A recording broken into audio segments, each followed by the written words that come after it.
বড় মহাপুরুষ ছিলেন বলতে দ্বিধা হয়, তথাপি বলি। মহারাজের মায়ের দর্শন প্রায়ই হতো।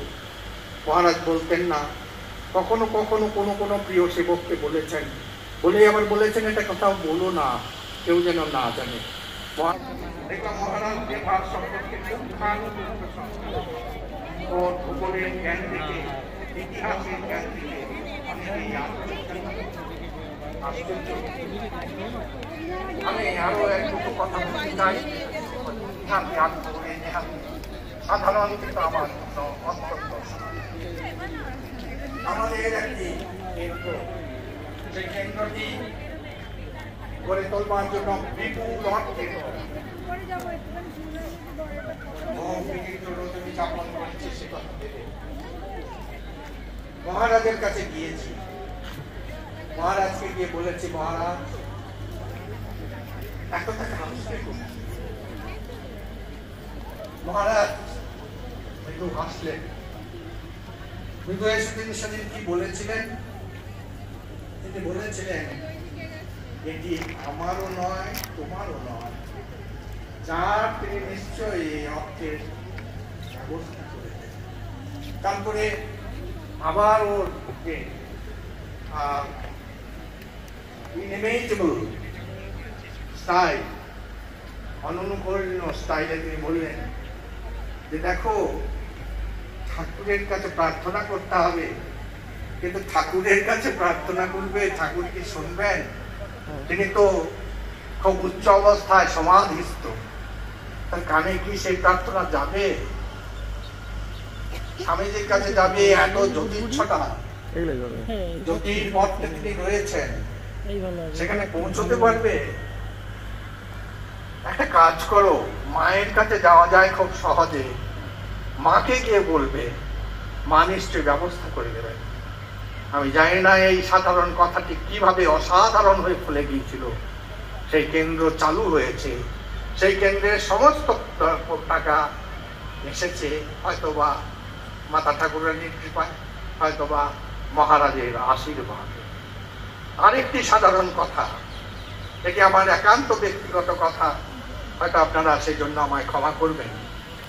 আমার পায়ে একটা ইমপ্ল্যান্ট বসেছিল না, নি অপারেশনের সময়, তো তখন সেই ইমপ্ল্যান্টটি খুলতে হবে, ডাক্তার ডেট দিলেন। আমি মহারাজকে গিয়ে বললাম, মহারাজ কালকে আমি সকালে সেবা প্রতিষ্ঠানে যাব, আমার নিতে একটা ইমপ্ল্যান্ট আছে, ওকে খুলতে হবে। তো ডাক্তার বলেছেন আজকে রাত্রে অবজারভেশনে রাখবেন, কাল সকালে আমি চলে আসবো। মহারাজ বললেন, কেন কাল সকালে? তুমি আজকে সন্ধ্যার আগেই চলে আসবে। আমি বললাম, ডাক্তার বলেছেন অবজারভেশনে রাখবেন, তুমি আজকে সন্ধ্যার আগেই চলে আসবে। আমার ইমপ্ল্যান্ট খোলা হলো এবং তারপরে আমি যখন ক্লোরোফর্মের যে প্রভাব তার থেকে বেরিয়ে এসেছি, ডাক্তারবাবু এলেন, সার্জন এসবে, মহারাজ বসাচ্ছেন কেন? কেন না, আপনার ছুটি হয়ে গেছে, আপনি চলে যান মঠে। তো দেখলাম যে মহারাজের যে সাধারণ ব্যাপারে এই ধরনের একটি অসাধারণ মন্তব্য, সেটি বলবার নয়। তিনি কত বড় মহাপুরুষ ছিলেন বলতে দ্বিধা হয়, তথাপি বলি। মহারাজের মায়ের দর্শন প্রায়ই হতো।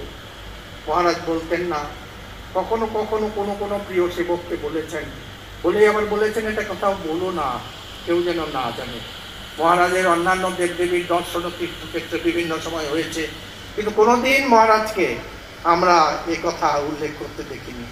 এত একজন সাধারণ, অসাধারণ হয়েও একজন সাধারণ মহাপুরুষ আমাদের মধ্যে ছিল। এবং আজকে যখন মহারাজ আমাদের মধ্যে নেই, খুব কষ্ট হয়, খুব কষ্ট হয়। জানি না, সন্ন্যাসীর দেহ, সন্ন্যাসীর আত্মা নির্মুক্ত, সন্ন্যাসী নির্মোহ। তথাপি একটি ছোট্ট ঘটনা বলতে ইচ্ছে করছে। তো অখণ্ডানন্দজির শরীর গিয়েছে বেলুড় মঠে, ভান্ডারা হবে, বিরাট ভান্ডারা। তা অখণ্ডানন্দজির চেলা থেকে শুরু করে সবাই খুব আনন্দে মশগুল, খুব আনন্দ করছে। ভান্ডারা হবে, বিরাট করে ভান্ডারা হবে। একদিন মহাপুরুষ মহারাজ ওদের ডাকলেন, ডেকে বললেন যে তোমরা দেখছি খুব আনন্দে মাতোয়ারা, তোমাদের কষ্ট হচ্ছে না, দুঃখ হচ্ছে না?